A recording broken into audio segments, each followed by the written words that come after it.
Everybody wants to go to heaven, but nobody wants to die. And that's just real. At the center of bringing any dream into fruition is self-discipline. If you want to be happy, you have to love yourself, which means you have to discipline your behavior. Self-discipline is the center of all material success.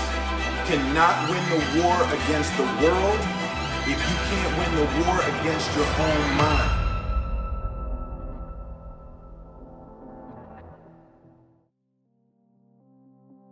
So if you want to have a conviction for something, you have to sign up to be inconvenienced.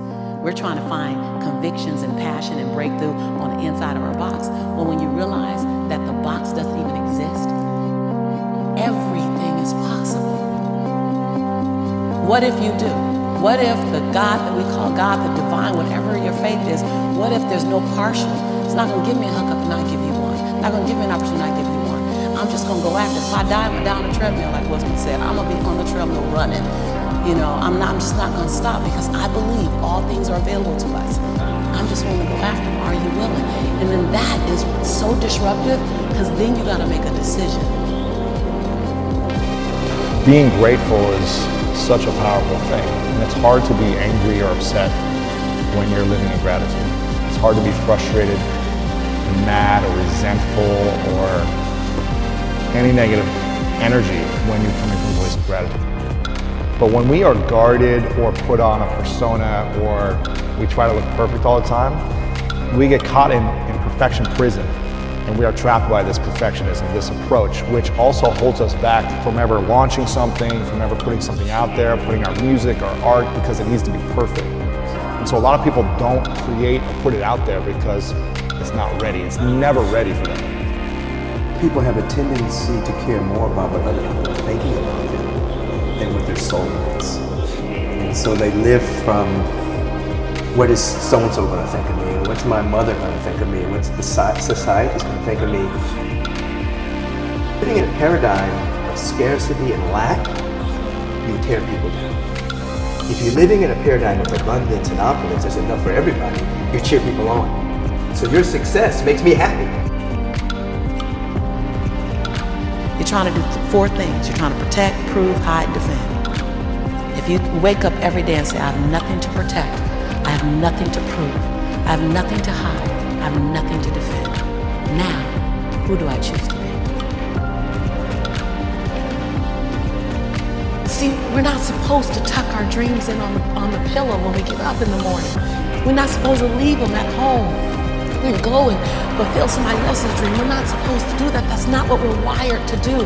That's not who we are. Your human spirit doesn't care about the economy. The human spirit doesn't care what's happened to your family. The human spirit doesn't care about the past, or your family may have been broke, or you may have been betrayed, or you may have a divorce. Your human spirit doesn't care about any of that. Your human spirit simply says, what's our command for tomorrow? There's two voices that we all have. There's a first voice that tells you the next step, and it can only tell you the next step.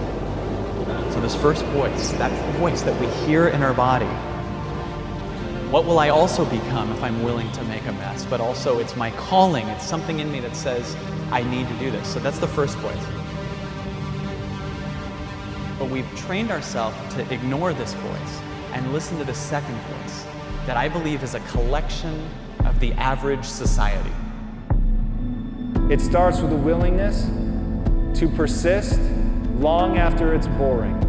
It starts with the ability to think about those people that you really want to serve when you're scared and have no idea how you're going to pull it off. But you chose to believe that you could do it.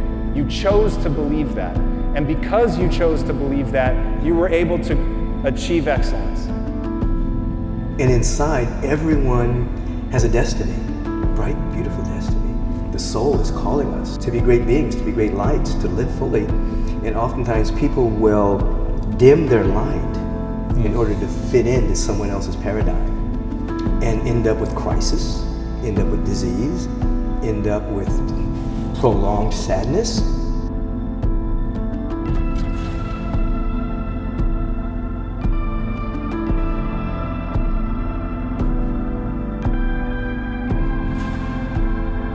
not keeping score, your brain is keeping score. Because your brain is designed to keep you safe. So you have to be willing to play between your brain and your soul. And on some days, you gotta just listen to your soul.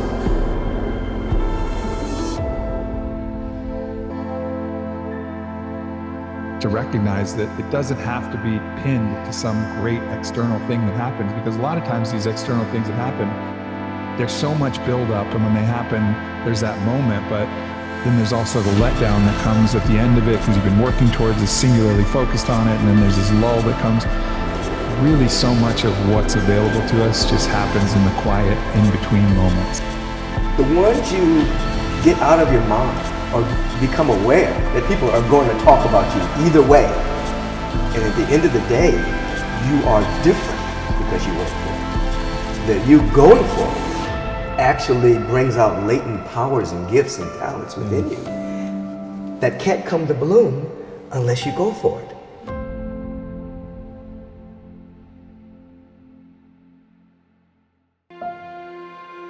One way or another, we got to get to that state where we just really love our lives, love each other, and enjoy this thing. You know, so many people are living in a hell, like this beautiful world is hell for them. They're suffering. No matter where they go, they got to bring themselves with them. And if you're that person, it doesn't matter. It's hell anyways. Like, let it burn. But when you love it, when you really love it, then it's a different thing. I believe you are purpose. I believe you are purpose. You're created for a purpose. Like, we know the statistics, like a 0% chance of you being you. You are that. So when you operate from there, it gives you that confidence that I am that. It's not something I'll search for. You can take your life wherever you want to take it. When you're going for a goal, it's not just achieving the goal. It's actually who are you becoming. And then when you're becoming, you have a different vibration. So it is crucially important that we do enjoy ourselves. We've got to. Otherwise, like, what's our motivation? What's our motivation to do anything if we don't love it?